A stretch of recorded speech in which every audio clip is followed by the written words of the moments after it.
Bonjour à tous et à toutes, je suis Thomas Louis et bienvenue dans La Quille, le podcast où on parle de culture avec ceux et celles qui la font. Cette semaine, je reçois Thibaut Willem qui, avec ses amis Lucie et Julien, vient d'ouvrir une librairie, le Pied-à-Terre, en plein cœur du 18e arrondissement parisien. J'ai découvert le projet à la faveur d'une cagnotte Ulule réussie, à laquelle j'avais participé, et puis, au fil des mois, est enfin venu le grand jour, celui de l'ouverture.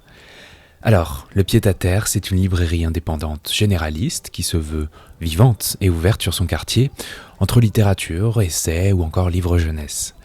Et comme ici, on parle de culture, je trouvais intéressant de se pencher sur une librairie qui s'ouvre en 2020.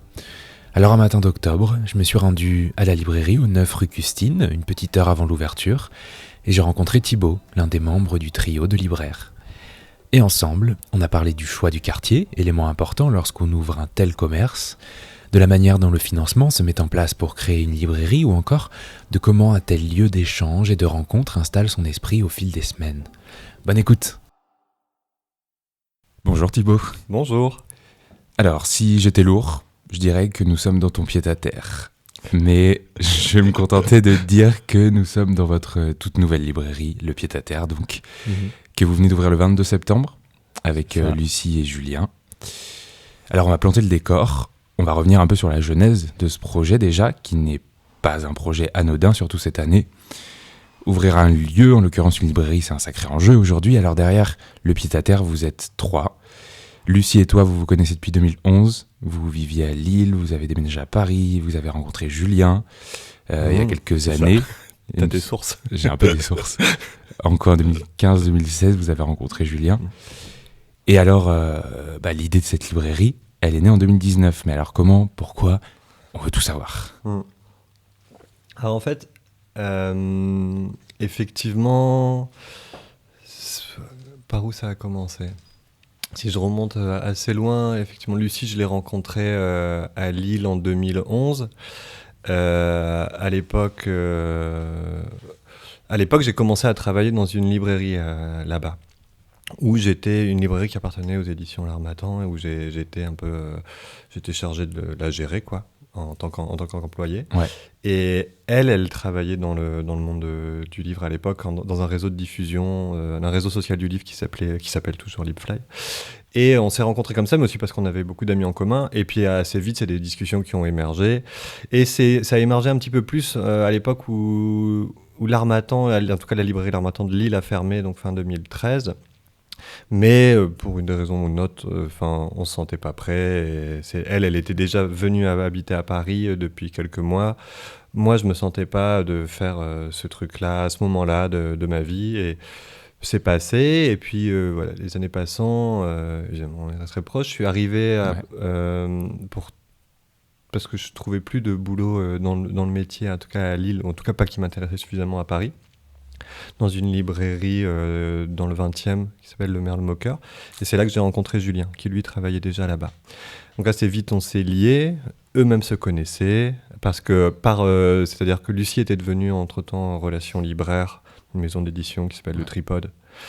Et du coup, avait rencontré Julien qui s'occupait de la littérature. Ouais, voilà. okay. Et donc, on a tissé comme ça assez vite un trio de manière un peu informelle, quoi. C'est-à-dire, on buvait des verres ensemble, on s'entendait bien. Ce qui est déjà un bon début pour tisser des liens. Ouais.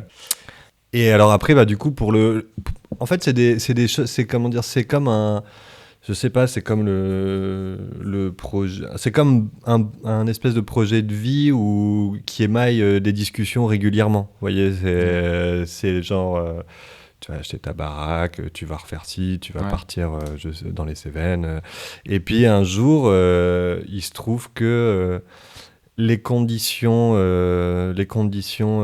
matérielles, sensibles aussi, de chacun font que c'est possible.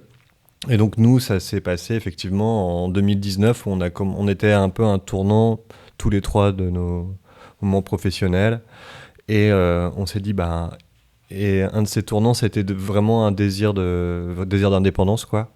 Et on s'est dit, à 3, on est hyper complémentaires, on s'entend très bien. on sera beaucoup plus fort que seul, éparpillé. Surtout, on avait la même envie, on avait la même vision d'un lieu. Ce qui, ça, est encore moins courant. Disons que ça fait du coup, on avait la même envie au même moment de la même chose. Et c'était quoi ? Parce que c'est important, un lieu, une librairie, c'est un lieu avant tout aussi. Ouais, tout à fait.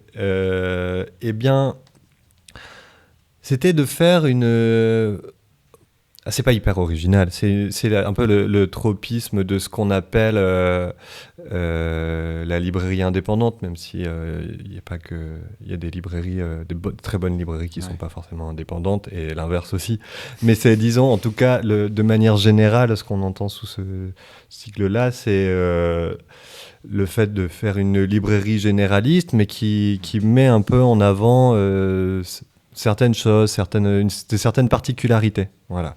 Après, il y a aussi des librairies indépendantes qui, en plus, je dis ça, mais il y a des librairies indépendantes qui sont très pointues sur un sujet. Mais en l'occurrence... En l'occurrence, nous, c'était de faire une librairie où on puisse trouver de tout. De tout, c'est trop vite dit, mais disons en tout cas de chaque grand secteur beaucoup de choses. Ouais, des livres de jeunesse, des livres pour éduquer ton enfant, mais aussi un livre hyper pointu de sociaux, de la littérature romantique allemande, et puis le dernier Mortel Adèle. Voilà. Et après tout ça, c'est un subtil équilibre qui est toujours en mouvement. Et puis après, qui forcément... Alors, nous, on est aussi... Dans cette vision du lieu, il y a aussi la vision d'un rapport à l'endroit où tu te mets. C'est-à-dire que on n'arrive pas avec des sabots en disant on est sûr de nous et c'est ça qu'on va faire, et puis c'est tout. Si vous aimez bien, si vous aimez pas, vous aimez pas. Il y a vraiment l'idée que on va s'adapter en fonction de ce que les gens ici, ce qui intéresse les gens du quartier. Demande, bien sûr. Et puis oui, c'est ça, c'est aussi que vous êtes dans un quartier. Ici, on est en plein cœur du 18e arrondissement à Paris. Et quand je dis en plein cœur, c'est aussi parce que cette librairie, elle est entre deux quartiers. Elle est entre Montmartre et entre Château-Rouge, entre la Goutte d'Or. Ce qui est, dans l'idée, 2 salles, 2 ambiances. Mais justement, quel était votre enjeu en vous implantant dans ce quartier exactement ? Peut-être déjà que tu pourrais un peu le décrire pour planter le décor. Décrire le quartier ? Ouais, pour ceux qui ne sont pas parisiens, et je vous souhaite nombreux. C'est vrai que le 18e, alors moi j'avoue que je connais mal l'histoire, comment et pourquoi il s'est structuré de cette manière-là, mais on va dire, pour être un petit peu schématique, même si c'est un schéma qui se révèle assez réel, c'est qu'il y a un boulevard, donc le boulevard Barbès, qui sépare effectivement en deux le 18e, où d'un côté il y aura le quartier qu'on appelle le Marx-Dormois, et puis plus proche encore du boulevard la Goutte d'Or, et de Marx-Dormois aussi, qu'on appelle la Chapelle, et donc la Chapelle, la Goutte d'Or. Et de l'autre côté du boulevard, on commence à monter vers la Butte, vers Montmartre, où ce sont des zones évidemment beaucoup plus touristiques déjà, mais aussi beaucoup plus, au-delà de ça, beaucoup plus aisées. Même si, comme dans tous les endroits un peu touristiques de Paris, il y a de moins en moins d'habitants et de plus en plus de locations de vacances, de Airbnb, etc. Ouais. Mais en tout cas, disons qu'il y a effectivement, il y a comme ça, schématiquement, on va dire, deux salles, 2 ambiances, effectivement, comme tu disais. Et nous, on s'est assez vite dit, tout de suite en fait, quand on a dit ok, on le fait, alors on le fait où ? Château-Rouge, c'est venu assez vite. Bon, alors déjà, il y a un premier critère, c'est juger que c'est viable pour nous, et que on ne va pas mettre en péril d'autres librairies qui sont là. Ouais. En tout cas, nous, on le pense. Et puis la vôtre aussi, par la même occasion. Et la nôtre aussi, ouais, voilà. Donc voilà, on fait déjà... Tu fais une carte de Paris, tu regardes les quartiers que tu aimes bien, et tu regardes là où c'est possible, là où c'est pas possible. 18e, c'est un quartier dans lequel aucun de nous trois habite à l'heure actuelle, mais où Lucie a habité pendant quelques années, et dans lequel qu'on fréquentait beaucoup. C'est-à-dire, moi, je venais hyper souvent ici boire des verres, etc., avec les amis. Puis voilà, me balader juste. J'aime bien, j'habite juste à côté, du coup, voilà. J'y venais souvent. Et puis, du coup, justement, c'est ce côté d'être... Château Rouge, c'est un... En tout cas, typiquement, en plus, là où est le local, c'est un peu, effectivement, justement, à la lisière entre les deux. Ouais. Et ça nous plaisait beaucoup. Mais après, en fait, plus on le pratique, plus on voit les gens du quartier passer, etc. On se rend compte que comme tout schéma, il est vrai et il est très très imparfait parce que c'est un schéma et qu'en fait, il y a les populations sont un peu plus mélangées que ce qu'on imaginait quand on voit ne serait-ce que les habitants du bâtiment de la librairie. Ouais. Voilà, c'est pas ce que les gens peuvent croire de ce qui se représente d'appartement à Château Rouge, etc. Et voilà, du coup, on est en tout cas c'est un lieu assez intense. Voilà, où il y a beaucoup de passages, où en plus, en tout cas nous, on est près de la bouche de métro la bouche de métro de Château Rouge, donc il y a beaucoup de gens qui descendent de la butte justement ou d'un petit peu moins haut pour aller prendre le métro, donc ils passent devant. Il y en a d'autres qui montent. Il y a et effectivement, il y a des croisements. Alors il y a aussi des évitements, beaucoup. Mais il y a aussi des croisements et c'est pour ça que le quartier nous plaisait bien. Et justement, comment est-ce qu'on saisit le pouls d'un quartier, de ce que les gens aiment précisément quand on est libraire ? Parce que j'imagine que ça peut changer d'un quartier à un autre, d'une ville à un autre, etc. Bah, tu vois ce qui se vend. C'est-à-dire c'est ce que les gens viennent te demander, ce que les gens prennent, ce que les gens te disent aussi. Voilà, c'est ça. Est-ce que vous en discutez ? Est-ce que c'est aussi ça le métier de libraire, j'imagine ? Tout le monde, faut vraiment sentir un peu par plusieurs pistes. On ne peut pas se fier que à ce que les gens disent parce que c'est pas forcément représentatif. Il y a plein de gens qui ressentent plein de choses. Enfin, tout à chacun.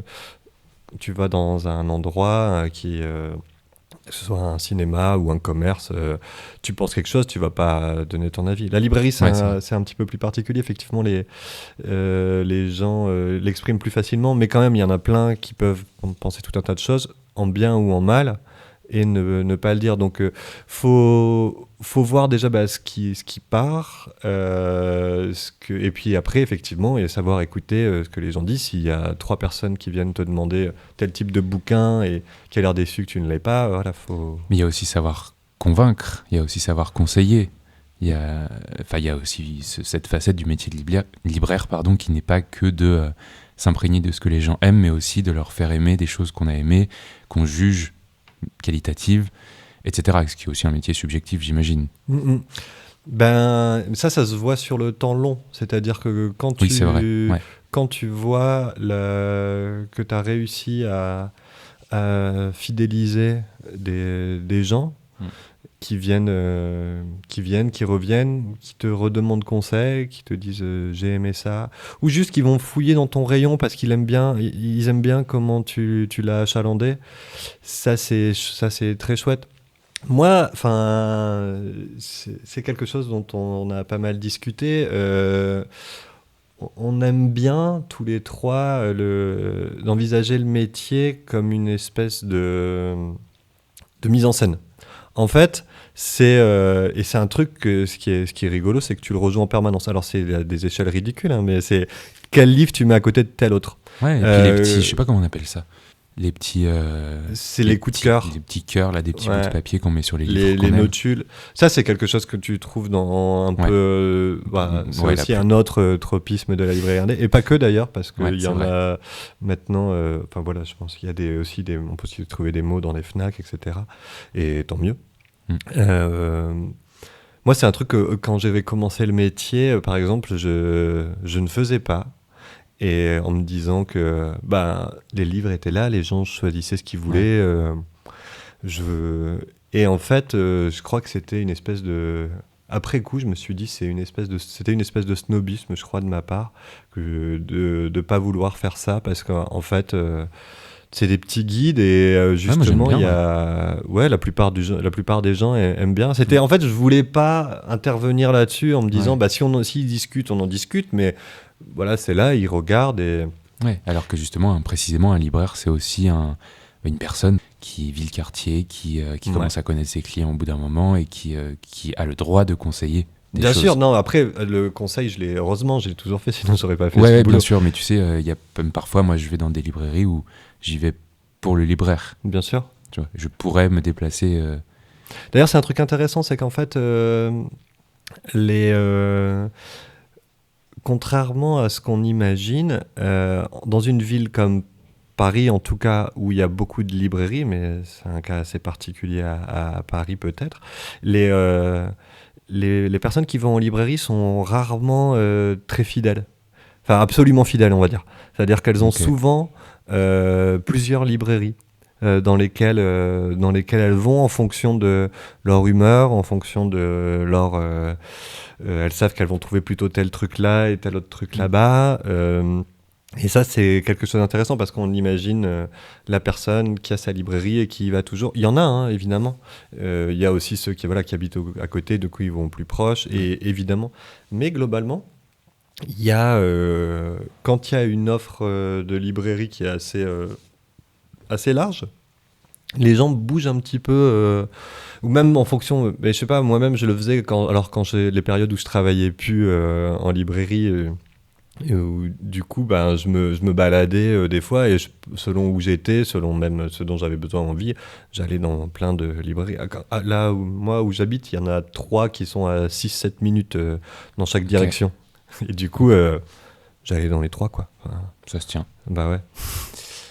Alors moi, je vous ai connu probablement via les réseaux sociaux, parce que j'ai donné pour le projet, enfin j'étais contributeur, je crois que c'est comme ça qu'on dit plutôt, à la cagnotte Ulule que vous avez mise en place il y a quelques mois. Mais j'imagine que cette cagnotte, qui a été un succès par ailleurs, c'est aussi un beau symbole d'ailleurs que de la volonté qu'ont les gens, que des lieux de culture s'ouvrent. Cette cagnotte, donc, elle n'a pas été la seule source de financement de la librairie. Comment est-ce qu'on s'engage dans cette aventure financière en 2020 en plus ? Est-ce que vous avez d'autres aides en plus de vos deniers personnels, j'imagine ? Ouais. Beaucoup.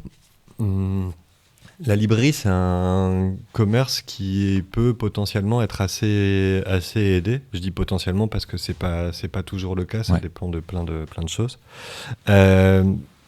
Déjà, effectivement, il y a des deniers personnels. Alors, ça dépend. Nous, on a apporté un tiers du budget total sur à 3, du coup. Ouais. Après, on a financé le reste par des institutions, beaucoup. Donc, il y a une institution qui s'appelle l'ADELC, c'est l'Association de développement de la librairie de création, qui est un fonds associatif qui avait été créé par des éditeurs, et qui l'est toujours d'ailleurs. J'espère ne pas dire de bêtises en disant ça, mais je crois bien que c'est ça. J'ai pas l'info. Qui, du coup, valide. C'est une candidature sur dossier, avec présentation, assez classique. Assez classique, ouais. Après, du coup, ils reçoivent plein de dossiers très différents, mais présentation du projet, viabilité économique, financement, présentation des personnes. Pourquoi, en gros, cette librairie, elle doit exister, quoi. Et ça, c'est national, la DELC.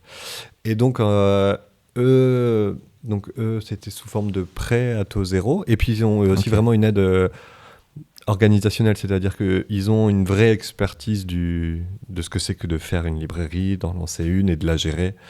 Ce qui peut être un appui. D'ailleurs, avec l'aide, le fait pendant un temps, ils prennent un actionnariat de 5%. C'est-à-dire que c'est ultra minoritaire, dans le sens où ils ne vont pas infléchir des décisions, etc. Ouais. Mais par contre, ils ont leur mot à dire si ça leur permet de voir que si jamais il nous prend une espèce de folie de racheter les locaux d'à côté, etc., dire oh là, vous faites peut-être une bêtise, d'avoir juste un avis sur ces choses-là. Ouais. Et eux, c'est le plus important. Et après, évidemment, aussi très important, il y a le Centre national du livre, qui, eux, c'est sous deux formes. Le subvention et prêt à taux zéro. Et la DRAC. La DRAC, sous forme de subvention. La région Île-de-France aussi. Après, on avait la ville de Paris, normalement, devrait, en tout cas, on a candidaté Et on a bon espoir. Et puis, on a une banque aussi, évidemment. Qu'on embrasse.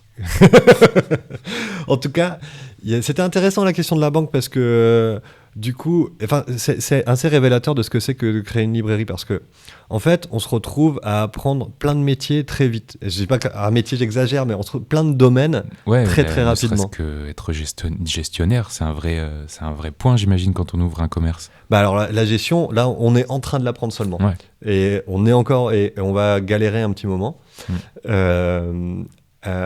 Après, ce qui est gestion de librairie, etc., on l'avait appris un petit peu avant. Enfin, je veux dire, on avait plein de choses qu'on ne connaît pas, mais la gestion des achats, des ventes, des retours, voilà, c'est des choses pour lesquelles on était formé. Mais la pure gestion d'entreprise, effectivement, on va la compta, voilà. Tada, la compta. Ça fait un peu gros mot, hein. Ouais. Et c'est bon, ça, on va l'apprendre petit à petit. Mais en tous les cas, il y a plein de domaines sur lesquels, d'un seul coup, on se retrouve confronté à un mur. Et on fait, faut apprendre. Et du coup, typiquement, la banque, obtenir un prêt bancaire et obtenir juste une banque, c'est-à-dire qui accepte de nous soutenir de nous soutenir en filant un prêt, soutenir. Parce que on les paye quand même. Ouais, c'est d'être là. D'être là, on va dire, ouais. En tout cas, et puis même d'avoir son compte. Simplement chez elle, parce que après, il y a un compte, il y a un terminal de carte bancaire, l'argent va quelque part. Voilà. Ouais, il y a plein d'enjeux, quoi. Il y a plein. Et en fait, par exemple, je parle du terminal à carte bancaire, c'est parce qu'il y a des taux de commission. Donc j'apprends ça, voilà. Il y a des taux de commission sur chaque paiement, donc n'importe qui va payer avec sa CB quelque part. Il y a un taux de commission et qui peut varier du simple au triple, voire plus. Certains commerces qui n'acceptent pas la carte à partir de 15 €, je sais pas. Voilà. C'est ça, parce qu'il y a des commissions. Et ça va dépendre des banques, et les négociations sont assez, je vais dire drôles, parce que maintenant c'est drôle. Au début, c'est un peu, ça semble assez, un peu ubuesque. Donc on apprend plein de trucs comme ça, et finalement, il y avait ce truc de, quelle est la banque qui serait un petit peu... éthique, qui nous soutiendrait, etc. Je crois, alors moi j'en ai discuté pas mal avec notamment un ami qui fait de la science politique et qui cherche qui fait des recherches sur les banques et notamment la crise de 2008 et qui me disait, mais en fait aujourd'hui discriminer par le positif une banque en France, c'est à peu près impossible. Parce que même celles qui sont à vocation, ancienne vocation coopérative, etc. Pas de... Ouais. Non. Mais par contre, il dit la meilleure chose à faire, c'est de trouver un bon ou une bonne conseillère avec laquelle tu as une bonne relation. Ouais, le courant passe bien. Et voilà, parce que tu sais que elle va t'aider si tu as, etc. Donc voilà, tu apprends ça. Et nous, en l'occurrence, effectivement, on est tombé sur une très chouette personne. Et du coup, c'est chouette. Ça parce que ça aide à plein de moments où tu es un petit peu paumé et tout. Ouais. Et du coup, effectivement... c'était aussi un bon relais. Voilà, après pour les personnes qui ont aidé, évidemment, il y a le financement participatif qui nous a hyper surpris. Alors ça, c'est pareil, c'était quelque chose... mais ça dit plus largement sur ce que c'est la livre. Ça, je ne sais pas si ça dit quelque chose, mais en tout cas sur ce qu'est la librairie ou ce que ça peut représenter. C'est-à-dire que nous, on rechignait un petit peu à faire un financement collaboratif. Je comprends, ouais. Parce qu'on se disait, c'est un commerce. Et qu'on fasse financer un projet associatif, etc. Ok, évidemment, et c'est tant mieux, même si ça pallie beaucoup le recul de subventions publiques, et que même voir les subventions publiques comptent là-dessus maintenant, mais ça c'est un autre débat. Mais en tout cas, nous on avançait en se disant on va quand même ouvrir un commerce, même si ça se veut évidemment plus que ça, heureusement, mais c'en est quand même un. Et du coup, comment on fait pour demander de l'argent à des gens alors que nous-mêmes, on va vendre des trucs derrière, même si c'est des livres. Et puis, en fait, c'est les discussions juste autour de nous qui nous ont décomplexés, entre guillemets, pour le faire. Avec plein de gens qui nous ont dit non mais faites-le. Moi je trouverais ça hyper normal de donner de l'argent à une librairie. C'est un commerce qui a un statut particulier clairement, et du coup on a dit ok, allons-y, et effectivement il a été Et oui, ça s'est vérifié. Ça s'est vérifié, ouais. Et alors ce nom, le pied-à-terre, rapidement, en fait, qu'est-ce qu'il veut dire pour vous? Qu'est-ce qu'il veut dire pour nous aussi, clients peut-être? Pour les clients, ce qu'ils voudront bien y entendre, selon chacun, chacune. Ouais. Mais en tout cas, pour nous, je pense que c'est pas évident pour moi de répondre tout seul à ça, parce que je crois qu'on a tous les trois un rapport un peu différent à ça, mais on s'y retrouve, donc c'est bien. Alors, on va dire le pied-à-terre, il y a une notion d'espace qui n'est pas un chez-soi, qui n'est pas étranger, qui est un endroit où on passe, où on a des habitudes, où on vient, on se ressource, on s'en va et on va ailleurs. Et je sais, alors là, je vais peut-être parler plus pour moi, mon imaginaire à moi, mais voilà, la ville, et une ville comme Paris en particulier, est forcément un peu chaotique, assez oppressive, assez agressive, même si elle n'est absolument pas que ça. Mais parfois, en tout cas, ça peut être un petit peu dur. Et en tout cas, je crois qu'une ville se vit mieux avec des espaces qui sont des espaces, on va dire, où on se ressource.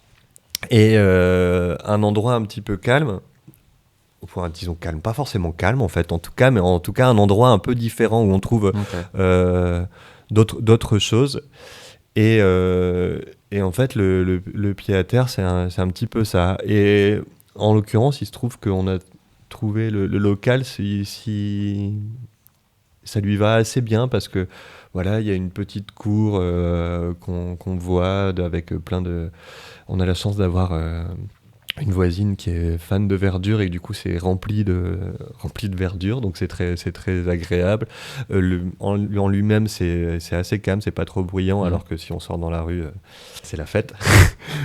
Et du coup il y avait cette notion là, et puis après dans le pied-à-terre il y a quelque chose, voilà, de un peu en tout cas nous on se dit de commun, où il y a du commun qui est partagé, où les gens vont venir se l'approprier un petit peu aussi, j'espère, proposer des choses. Il y a aussi le fait que... Alors là, c'est particulièrement compliqué en ce moment. Déjà, on n'a pas complètement fini l'installation de la salle du fond, qui sera censée être l'endroit des rencontres. Que vous avez déjà commencé? On a commencé un petit peu, on en a fait 2. Alors... vu le contexte Covid, évidemment, c'était dans un cadre beaucoup plus limité. On avait un super programme, mais qui pour l'instant est fort menacé, évidemment.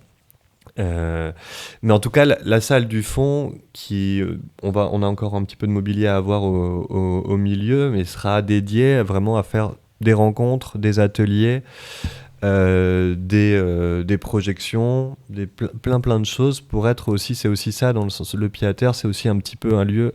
Alors ça va se construire dans le temps long, parce qu'il va aussi falloir qu'on apprenne à gérer le magasin, qu'on apprenne à prendre un rythme, etc. Mais qui sera un lieu où il se passera, on l'espère en tout cas, pas mal de choses, qui sont des rencontres autour de livres, des ateliers autour de livres, évidemment, mais pas que. Et on est... voilà, ça fait partie vraiment de... S'il y a un des trucs sur lesquels on s'est retrouvé, pour rebondir au début aussi, parce que forcément c'est à trous et j'oublie des choses, sur la vision qu'on avait d'un lieu, c'était un lieu où il y avait où il y aurait beaucoup de rencontres, d'animations, voilà, des ateliers. C'est aussi... On va aussi encore, pour rebondir sur un autre point, sur la manière dont on se lie avec le quartier. Ça, c'est pareil pour les animations et le lien. Nous, on n'a pas l'intention d'arriver et de dire bon, on va faire ça, et puis c'est comme ça. Alors évidemment, on en fera des rencontres avec des auteurs, etc., sur notre proposition. Mais une des choses qu'on va devoir faire assez vite, qu'on n'a pas encore eu le temps de faire parce que là, tout est allé très vite. Parce qu'on l'a pas dit, mais vite fait, que c'est entre le moment où on dit on va faire une librairie et on ouvre, il y a moins d'1 an. Donc tout passe très très vite. Ouais, c'est vrai. Mais on espère créer beaucoup de liens avec les gens du quartier qui le pratiquent, et aussi avec les associations qui sont là, et voir avec elles, en fait, si elles ont des besoins pour lesquels nous on pourrait aider, voilà, de lieux pour faire des ateliers, pour faire alors, je sais pas, une petite permanence un soir, etc. Alors, voilà, encore une fois, tout ça va se construire dans le temps long, mais on était tous les trois d'accord pour le fait que, même si évidemment on est là pour faire un commerce de librairie et faire ce métier qu'on aime beaucoup et discuter de bouquins et voilà, et en mettre en avant même des oubliés, mais en tout cas, voilà, pour nous, il y avait envie que ce lieu soit un point de repère pour, euh, pour plein de gens du quartier et puis pour plein de raisons. Ouais. On espère, en tout cas. Alors dans une perspective un peu plus prosaïque, en ce moment on est en pleine période de rentrée littéraire, des prix littéraires, etc. Cette période, toi qui as déjà été libraire, qu'est-ce qu'elle représente pour une librairie ? Elle représente beaucoup de choses. Moi, j'ai pas d'avis. Alors là, pour le coup, je vais vraiment parler pour moi et pas pour nous trois, parce qu'on dirait peut-être des choses différentes. Au-delà des lieux communs, de dire que c'est complètement une folie, mais c'est des lieux communs qui sont justifiés. Enfin, effectivement, le nombre de livres qui sortent. Plus de 500, encore une fois, cette année. Ouais, c'est dingue et c'est impossible à tenir. On peut aussi que constater que ça fait événement, entre guillemets, c'est-à-dire qu'il y a beaucoup de gens qui attendent ces lecteurs, lectrices, qui attendent ces moments-là pour voir et qui lisent, je sais pas s'il y a foison, mais en tout cas, qui lisent pas mal. Oui, c'est un peu une occasion. Tout à fait, je crois. Du coup, effectivement, toute occasion est bonne, j'ai envie de dire. Et et du coup, cet événement-là, entre guillemets, est aussi intéressant. Mais il est trop intense. Ça, c'est clair que du coup, les livres s'entre-dévorent, je pense, et il y a une lutte assez acharnée à tous les niveaux médiatiques pour essayer de prendre un peu le pas. Nous, en tant que libraires, voilà, on essaye de repérer des choses, des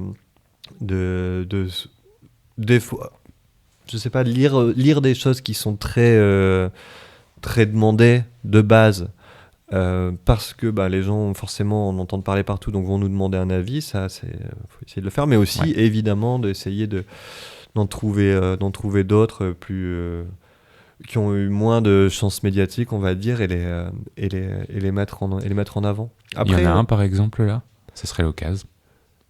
À Brûle-Pourpoint.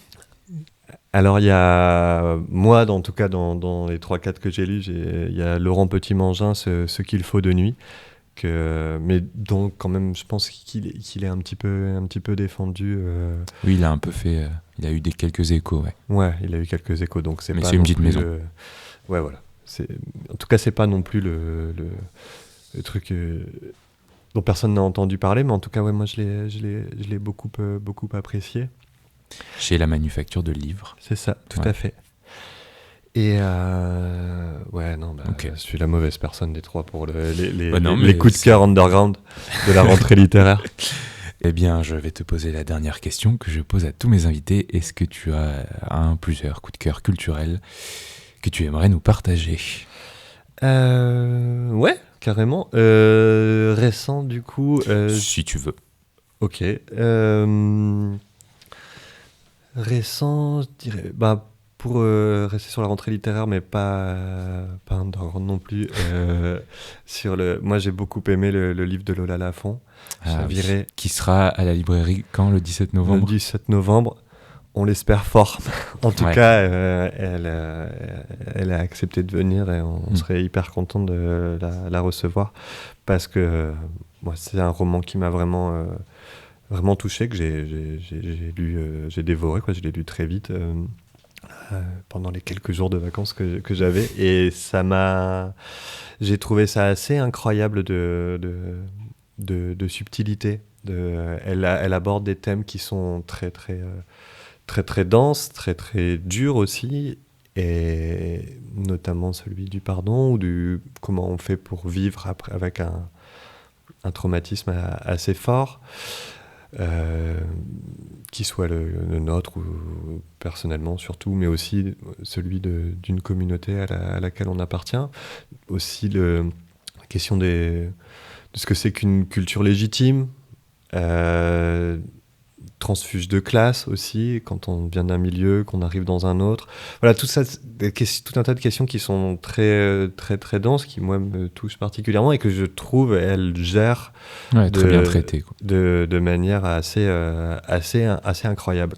Et donc, tout tient comme ça dans un équilibre assez impressionnant. Et j'ai eu l'impression, alors que c'est des thématiques qui sont assez dures, d'avoir un grand souffle à la fin à la fin de la lecture.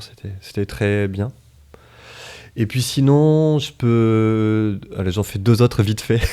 Vas-y, autant que tu veux. Il y avait la BD de Léonie Bischoff sur Anaïs Nin, qui m'a beaucoup plu. Alors Anaïs Nin, moi, ça fait partie des trucs que j'ai lus il y a longtemps. Moi, en fait, personnellement, j'ai commencé à lire très, très, très tard, quand j'avais 18-19 ans. Et avant ça, j'étais pas du tout proche ou touché par le livre. Et Anaïs Nin, c'est un des trucs que j'ai lu vraiment sur les premières années. Je sais pas, ça faisait 3 ans que je me mettais à lire un petit peu, etc. Et je sais plus pourquoi j'étais tombé dessus, mais j'étais tombé sur ses journaux, du coup. Donc, Anaïs Nin, c'est quelqu'un qui a écrit des journaux toute sa vie, enfin un journal, son journal, toute sa vie. Et il y a une période, notamment surtout dans les années 30, où en fait il y a eu 2 journaux. Il y a un journal qui a été publié dans les années 60, je crois, et puis un autre caché qui a été publié après la mort de tous les protagonistes dans les années 80. Et donc ça raconte, parce que en fait elle y raconte ses aventures, et notamment ses rencontres sensuelle, en tout cas sa découverte de la sensualité et de la sexualité, et comment elle tient tout ça, toutes ces relations très intenses entre elle, son mari, Henry Miller, notamment autre grand auteur, qu'elle rencontre, qui est une personne très très importante dans ces journaux, et voilà, d'autres qui traversent. Et donc ces journaux m'avaient vraiment passionné à l'époque, parce qu'elle avait une manière d'écrire l'intime et de l'analyser, de le décortiquer, que je trouvais extrêmement impressionnante et touchante. Pareil, dans l'équilibre qu'elle tenait entre l'analyse et le sensible. Et ça a été une lecture qui m'avait vraiment soulevé, quoi.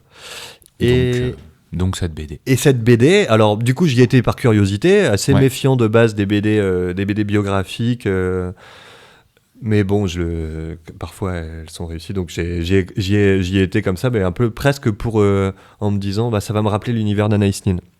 Et là où Léonie Bischoff, elle réussit un truc super, c'est qu'elle arrive à en faire comme une extension de ses journaux. C'est-à-dire que effectivement, elle remémore, ça a remémoré les journaux. Après, évidemment, si on les a pas lus, c'est absolument pas important, puisque du coup, ça permet de les découvrir un petit peu, et de découvrir cette personne qui était Anaïs Nin.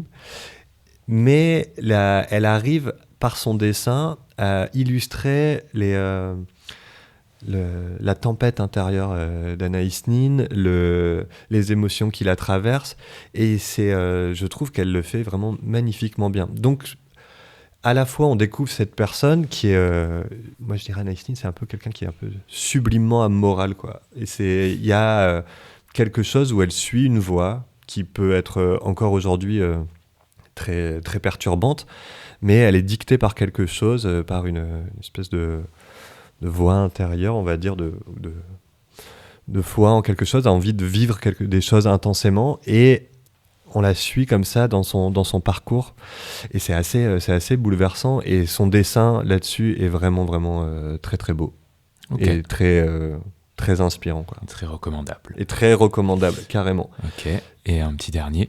Un petit essai, parce que c'est un peu mon... Parce que t'adores ça. Parce que j'aime bien ça, parce que c'est un peu mon dada. C'est un des trucs qu'on essaye de bien travailler aussi. Oui, il y a un beau rayon essai à la librairie. Et c'est vrai que moi, en tout cas, moi perso, dans nous 3, j'ai géré un peu des rayons sciences humaines et tout avant d'être là, donc c'est aussi pour ça. Mais c'est un penseur sociologue allemand qui s'appelle Hartmut Rosa, qui commence un peu à être connu, mais pas assez. En fait, il a été publié. Il est publié toujours d'ailleurs. Tous ses livres sont aux éditions de la Découverte. Et il avait écrit un livre qui s'appelle Accélération. Il y a quelques années, je pense que maintenant, il y a bien 12-15 ans. Et dans lequel il décrivait, selon lui, pour lui, il disait que ce qui définissait la modernité, c'était pas telle ou telle invention technique, mais un principe qui était celui de l'accélération.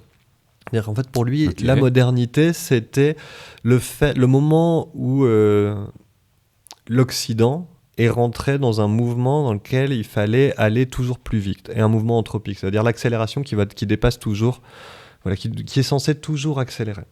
Et donc lui, il analysait ça, et comment ça a pu venir, quelles ont été, et surtout quelles sont les conséquences sur nos modes de vie. Et après, après cette analyse-là, et l'aliénation que ça produisait, surtout, évidemment. Du coup.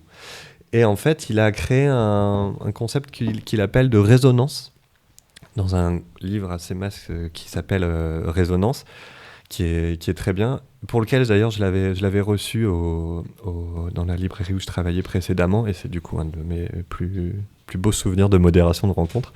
Et là, il a publié un texte plus court qui s'appelle « Rendre le monde indisponible », qui est édité aussi aux éditions de la Découverte, et dans lequel il explicite vraiment sa thèse et la rend beaucoup plus accessible que son livre Masse, même si c'est pas un livre hyper dur à lire, mais en tout cas, rendre le monde indisponible, c'est quelque chose qui se lit assez facilement. Il explique sa thèse de la résonance, parce que moi, ce que j'aime beaucoup, c'est que justement, il dépasse un petit peu la critique pour essayer de voir par où on peut améliorer nos conditions d'existence. Et en fait, ce qu'il dit, c'est que ce dont on pâtit dans notre condition d'homme et de femme moderne, contemporain plutôt que moderne, ce serait d'un manque de qualité dans les liens, dans les choses qu'on ferait. Et lui appelle ça la résonance. C'est-à-dire, c'est pas tellement genre je vais te voir, on va se voir, et puis du coup, c'est bien, on s'est vu, on a fait ce qu'on devait faire.